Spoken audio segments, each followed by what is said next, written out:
Les passagers à destination. Embarquement pour la Martinique, à près de 7000 km de Paris.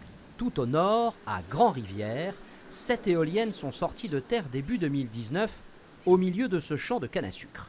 Le parc Grèce, c'est son nom, est le deuxième parc éolien de l'île, mais le plus important en capacité, 14 MW, de quoi fournir de l'énergie verte à 10 000 foyers, soit 5% de la population martiniquaise, et ce par tous les temps, grâce à un système de stockage de l'électricité. Donc ici, il y a 2 conteneurs de batterie, donc leur capacité est de 5,3 GWh.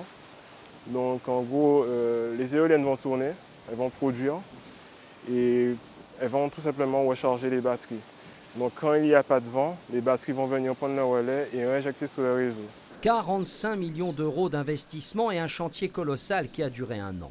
Le défi était d'acheminer depuis l'Europe tous les éléments par bateau, puis renforcer les routes jusqu'à Grand-Rivière pour convoyer les mâts et les pales. C'est une grue de 400 tonnes qui a permis de lever les éoliennes à plus de 80 mètres de hauteur. Un dispositif unique et surtout adapté au climat de la Martinique, car ces éoliennes ont une spécificité en cas d'alerte cyclonique. Les pales tout simplement s'orientent lors de grosses tempêtes ou de cyclones pour s'effacer au vent. Et l'éolienne en question s'oriente aussi pour s'effacer au vent, tout simplement. Donc c'est ce qui fait qu'il est assez particulier ce point. Pour la Martinique, c'est la poursuite d'une grande ambition, l'autosuffisance énergétique d'ici à 2030.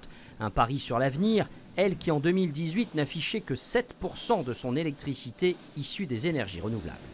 Les 7 éoliennes du parc de Grand-Rivière augmentent de 16% la capacité de production d'énergie renouvelable sur la Martinique. Les vrais enjeux du parc permettent une économie de 10 000 tonnes de fuel et permettent une diminution de 28 000 tonnes de CO2 par an. Et la transition écologique continue. Bientôt, 2 nouveaux parcs éoliens vont voir le jour en Martinique. Début des travaux en 2020.